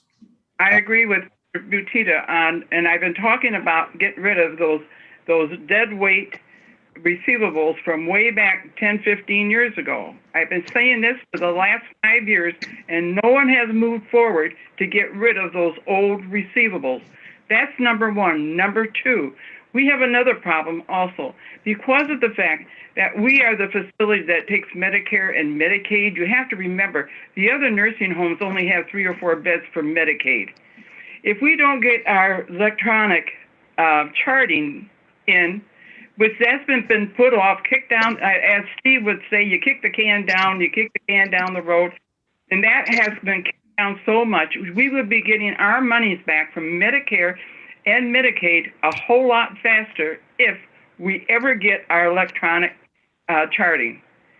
And so we as a board have also let down that board, that has let down the nursing home from doing what we're supposed to be doing to help them keeping financially stable. Thank you. Thank you, Ms. Goro. Any other questions or comments regarding the financials or the update from Pat and Mark on, you know, their projections and what's going on, the risks, or anything that's going on with the nursing home? All right, seeing no other comments or questions. Thank you very much, Pat. Thank you very much, Mark, for actually coming and giving us this information. Like I said, please work with Mr. Richter, Mr. Thompson on these critical issues that we have at hand. And I know that Mr. Richter is going to get down to business in the next item that we're going to talk about, but just make sure that we're continuing to work together and coming back to the board, the finance committee, and reporting back. We'd like to see this continually to happen as, you know, we see that there's a big issue with obviously our cash flows. So thank you very much for that. So we'll move on to our next item, which is item E. It's the Moody's rating and their financial implications. So I'll hand it over to Mr. Richter. Okay, thank you, Mr. Chairman. When I first came on board, one of the initiatives taken under consideration by our outgoing CFO, Mr. Chapman, was to do a bond refinance to save money. It made a lot of sense. It makes a lot of sense to refinance our debt where we can and lock in a lower interest rate. What we did is we sat down, we did an analysis with Spirit Financial, our bond advisor. The estimated savings per year on refinancing our 2012F and our 2012G bonds would generate about $41,000 in annual savings for the county. If you project that out 10 years, that would be over $400,000 in savings we would have. So we sat down, went through the process, crunched the numbers with Spirit Financial, talked with their experts, talked with their bond counsel, had a meeting scheduled. Part of that process involved sitting down with the credit reporting agency to do an analysis of the county. And part of that analysis involved us preparing presenting our financials, talking about what's going on in the county, talk about how we're meeting those challenges. We spent significant time, I did and staff did, to put the best face forward on the county. Unfortunately, Moody's felt, looking at some of the issues we're facing in Winnebago County, particularly with the nursing home, that there were challenges facing Winnebago that warranted a downgrade in our ability to refinance debt. So we're going from an AA2 to an AA3. And what that means, for those that you don't know, we're still a high-graded investment. Unfortunately, we're not quite as good as an AA2 with an AA3 rating. What that means for the county is our cost of borrowing goes up about 10 basis points. There are 100 basis points in 1%. So really what it means, our $41,000 savings will probably be a little bit closer to $37,000 a year in savings a year. I don't like it as an accountant. It's a challenge, but it's a challenge with an opportunity to really take a hard look at what the analysis that Moody's did of the county and where they thought we were strong and where we have challenges we have to work on. And that's why I wanted to bring this to your attention. Some of the good points that they pointed out were Winnebago really has a nice large tax base. We have solid accessible liquidity across our non-major government funds. And we have moderate long-term liabilities. In other words, we're not overextended with our liabilities at this point. Here are some of the challenges that Moody's discovered in their analysis, and this is going to be a no surprise to anybody. The biggest financial challenge right now facing the county, especially during a global pandemic, is going to be our cash flow situation involving the nursing home. Particularly, they're looking at several items. One would be the accounts receivable, obviously, and the cash flow going forward long-term with the nursing home. These are things we have to look at, we have to be cognizant of. And also, this is an opportunity for us to identify these problems and correct this going forward. And another thing we really don't have a lot of control over, they looked at the declining labor market. They also looked at the impact COVID has had on the economy. So those are things, while we are empathetic with how that looks and with our community, these are things we don't have significant ability to impact. So we're going to focus on the areas where we can have impact. I gave you an exhibit, it's Exhibit B, and I tried to crunch the numbers down. I tried to take the Moody's report and really crunch it down to the bare essentials. So we really have two things to look at. In Exhibit B, you look at the general fund and the public safety sales tax. One of the things that was concerning for Moody's was we should, according to best accounting practices, maintain a 25% reserve in both of those funds. Currently, the general fund has a 21% reserve, which isn't really terrible, but the public safety sales tax fund right now has zero fund reserve and is currently projected to be at break-even status, which really isn't that good. We should have a fund reserve there. We currently don't. This is a long-term problem, and we're going to have a presentation on the public safety sales tax at the next county board meeting. So we'll be able to dig into minute detail what some of those issues are, what the challenges are. But for tonight's meeting, and I apologize, I know it's been a very long meeting, I just wanted to hit the highlights of what are the areas of concern we have and recommendations I have for you. The second issue, and the members of the committee astutely realize this and have focused on this, are the interfund transfers to the River Bluff Nursing Home to the tune of about $10 million. That's a serious area of concern for Moody's and something that really had a negative impact on their analysis of where we are with our financial situation. I'll delve into my recommendations and be glad to answer any questions. One area of opportunity we have and something we need to consider, and this is going to be a hard pill to swallow, I realize, and this took a long time getting to this point, but we're at the point now with our financial situation where we have to take a long, hard look at how we spend our host fees. We have a lot of needs at the county on an operational and capital standpoint that need the benefit of a financial resource to cover those costs, and the host fee area would be the way I would recommend doing that. We've done a lot of good for Winnebago citizens for a long time with a lot of projects in Winnebago. I'm not questioning that at all. I'm just saying going forward, we really have to consider how we use those funds and what benefit we could do long-term for the county if we use those funds to solve a lot of these problems we have at the county. The cannabis sales tax and the hopefully future casino revenue are also areas where we need to develop and strengthen our fund reserve so our cost of borrowing goes down. Also, it enables us to solve short-term cash flow issues or long-term cash flow issues like we have with a nursing home. If we had a significant bucket of money with which we could dip into to solve temporary problems, that really helps our financial position. One thing we're doing, and we started right off the bat doing, because the sheriff's office in the jail represents such a significant portion of our budget, we meet regularly. Me and Pat meet regularly with the sheriff. We sit down, we crunch those numbers on a monthly basis. We try to identify issues and problems, and that's been a very productive relationship. And we've been able to do some proactive things working with the sheriff to help reduce the risk we're going to have at year end of having a budget issue.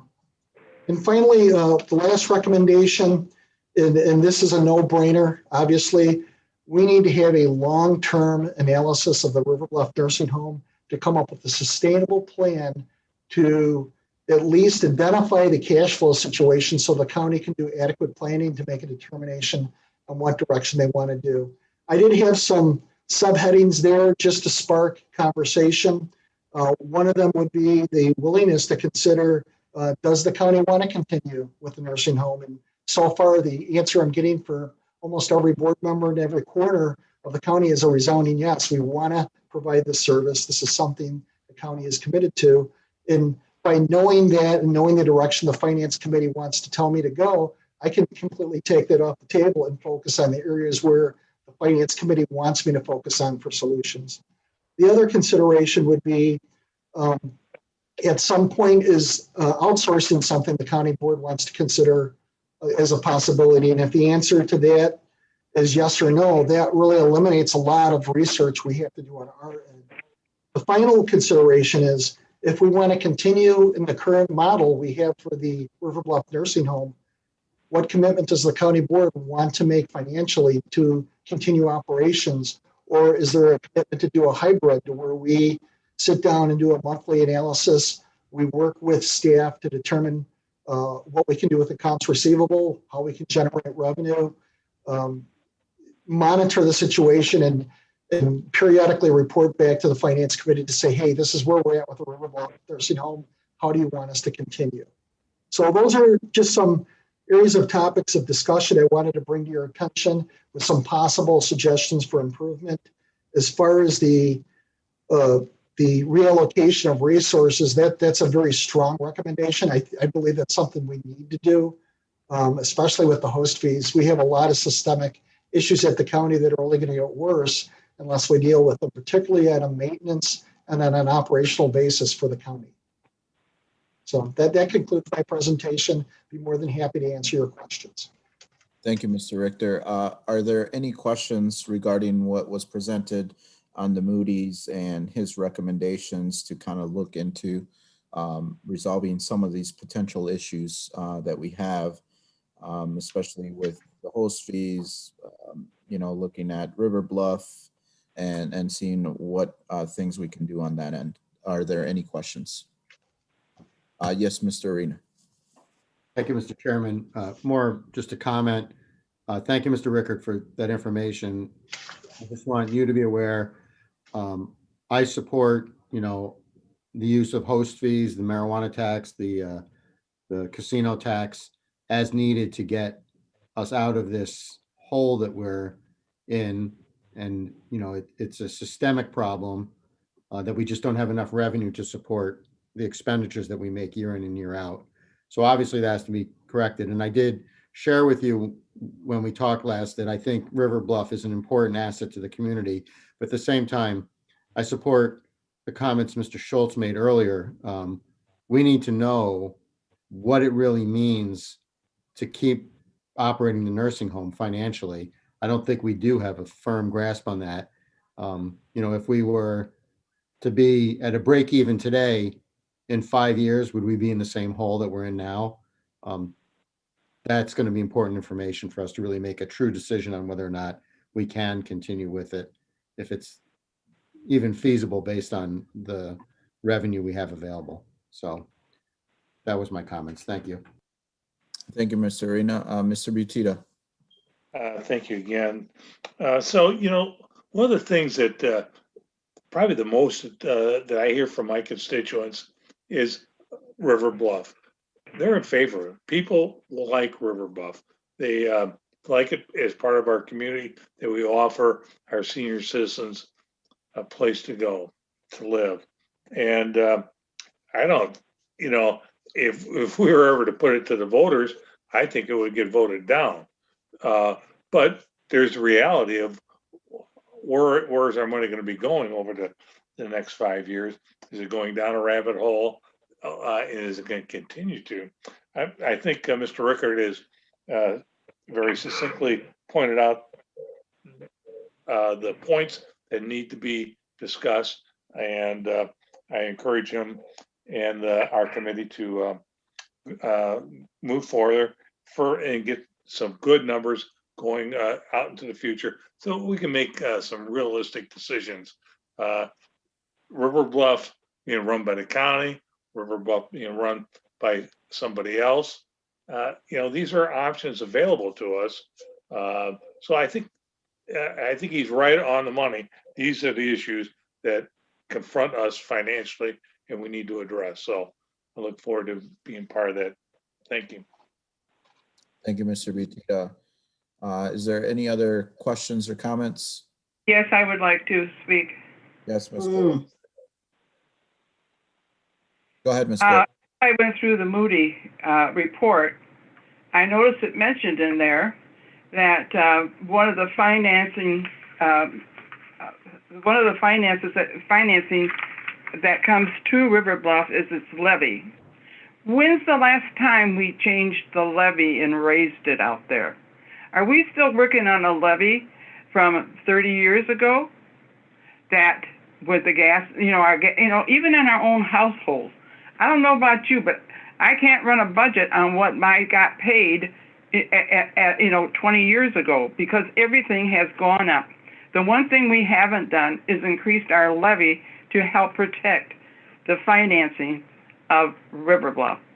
And there again, if you want to find out how much the taxpayers want their River Bluff out there, you might want to raise that levy just a little bit, so that they can start doing something and giving you a more sustainable future of what you're asking for. You're asking for financing, but you're not giving them the ability to get the financing. That's the problem. Think about it. Thank you. Thank you, Ms. Gore. Any other questions, comments for Mr. Richter, or the recommendations or anything like that? Mr. Webster, I see that you unmuted, so I'm assuming you'd like to say something. Yeah, thank you for allowing me. I've stayed out of this. I've been listening, but I know it's a joint meeting, so I stayed out of it, and I'm not on either one of the committees. So anyways, what I do want to say is I want to thank Mr. Rickard.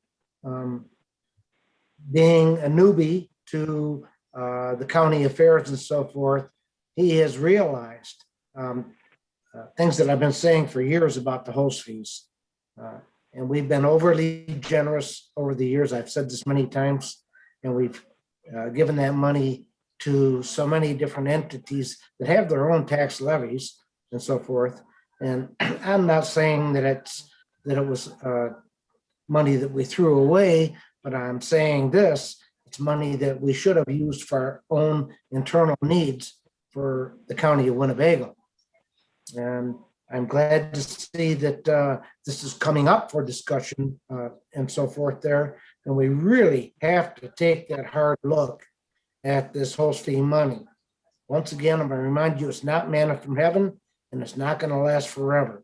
And so in the next few years that we will have this money at our disposal, we better use it very wisely.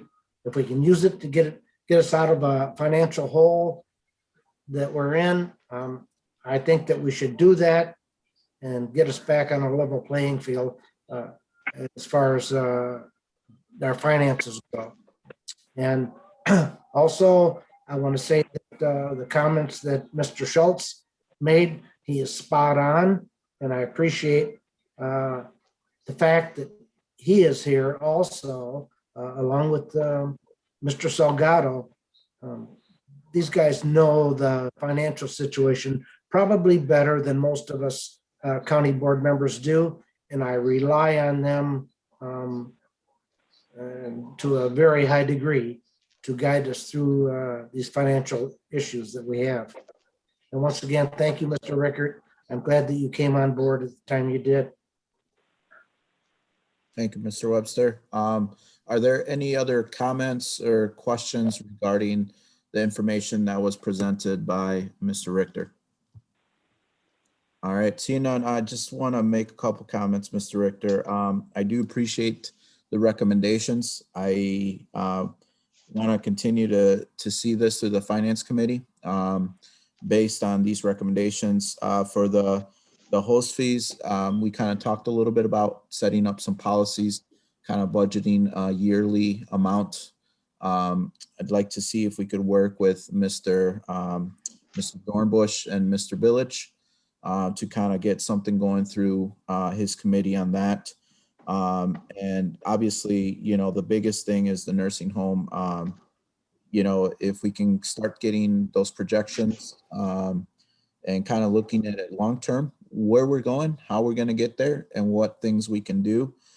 Working alongside with Mr. Thompson, with Pat and Mark out there at River Bluff. I think it's no surprise to anyone on the county board that, you know, it's been an issue. We've had contested conversations about whether we sell the place, whether we outsource the facility, whatever the case may be. I just think that we need to follow up on these things, these items. And since we are getting closer to the budget season, these are projections that obviously we need to take into consideration. What items are going to be impacted? So if we can work around those and the timeline and the time frame that we have with that, so we can start tackling some of these things and projecting better for our budgets, and not only just 1 year, but you know, overall seeing what direction we're going to head in and take action now instead of 5, 10, 15 years down the road. With that, you know, I just hope that we continue to have this conversation, Mr. Richter, Mr. Thompson, through the Finance Committee and addressing these issues because it does impact us. I'm really concerned, something that, you know, from my perspective, I think we're violating our own internal policy when it comes to fund reserves of that 25% policy that we have in place. So that is a major concern, not just from my perspective, but from anyone that looks at our reserves. And there's a reason why we put it at 25%. Obviously, bond ratings, et cetera, our liquidity, our cash flow. So that's one of the things. And I talked to Mr. Richter about this.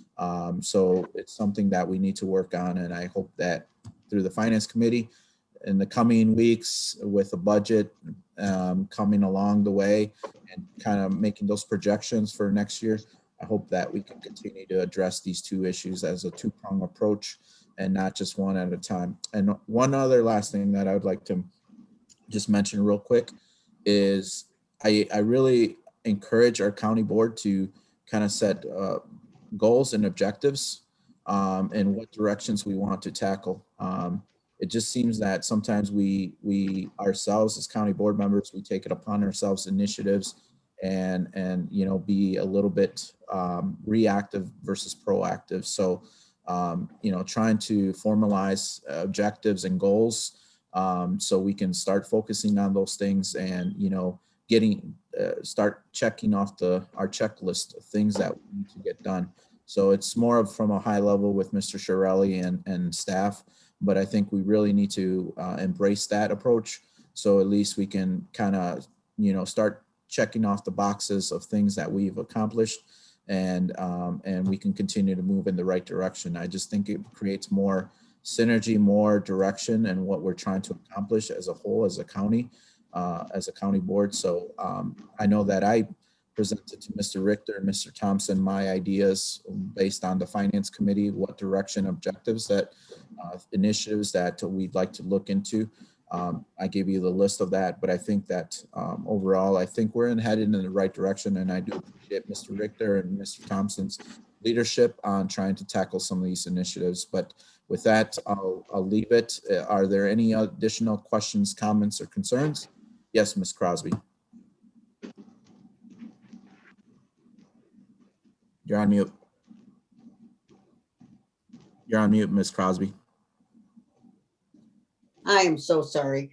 If we're going to go back and bring up Senate Bill 1721, I would like to have R1 show up just to tell us if the nose of our plane is going up or down, so that we can get an idea of what the land bank is really doing. And that's it. So thank you very much. And I'll make a motion that we adjourn. There's been a motion to adjourn. Is there a second? I guess I'll second it, or Mr. Arena. All in favor, please signify by saying aye. Aye. Aye. Thank you very much, everyone, for a long meeting, productive meeting. Thank you very much. Good night, everybody. Good night.